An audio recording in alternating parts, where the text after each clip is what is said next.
प्रदेश के समक्ष दो और महत्वपूर्ण मुद्दे हैं।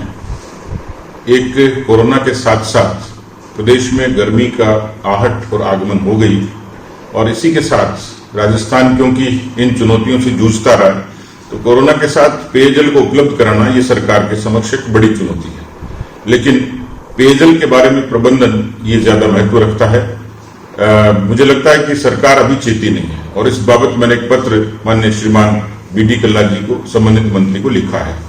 उसमें सरकार की उदासीनता इसी बात से स्पष्ट हो जाती है कि गर्मियों से पहले जो कंटिजेंसी प्लान बनता है उसका एग्जीक्यूशन इस समय शुरू हो जाता है, लेकिन राजस्थान की सरकार ने, जहां पूर्ववर्ती सरकार ने 881 करोड़ का बजट 2018 में ये अलॉट किया पेयजल के लिए। इसी तरीके से इस समय इस सरकार ने 2019 में 157 करोड़ और मार्च में 149 करोड़ की स्वीकृत पेयजल योजना, ये इतना पैसा खर्च यानी स्वीकृति दी गई है। यानी 800 से सीधे 149 करोड़ इतनी स्वीकृति अपने आप में दर्शाता है कि पेयजल सरकार की प्राथमिकता नहीं है। दूसरा, अतिरिक्त मुख्य अभियंता को 50 लाख की स्वीकृति तक के कामों की स्वीकृति दी जाती है, लेकिन वो भी अभी फाइलों में अटकी पड़ी है।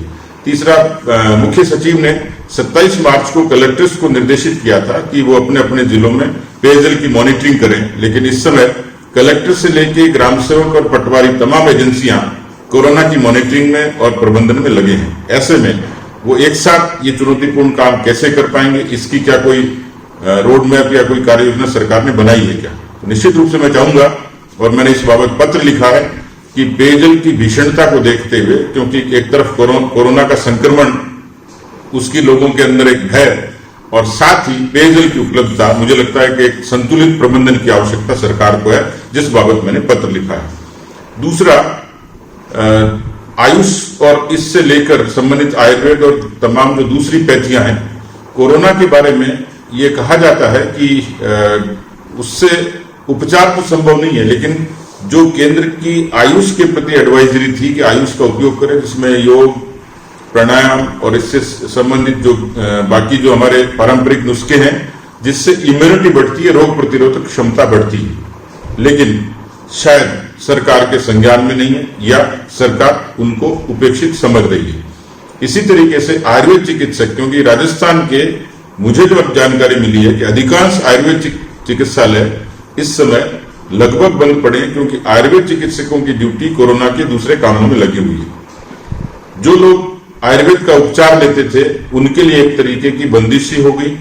आयुर्वेद की दुकानें बंद हैं, आयुर्वेद की जो शॉप्स हैं उनसे भी लोग मेडिसिन लेते थे।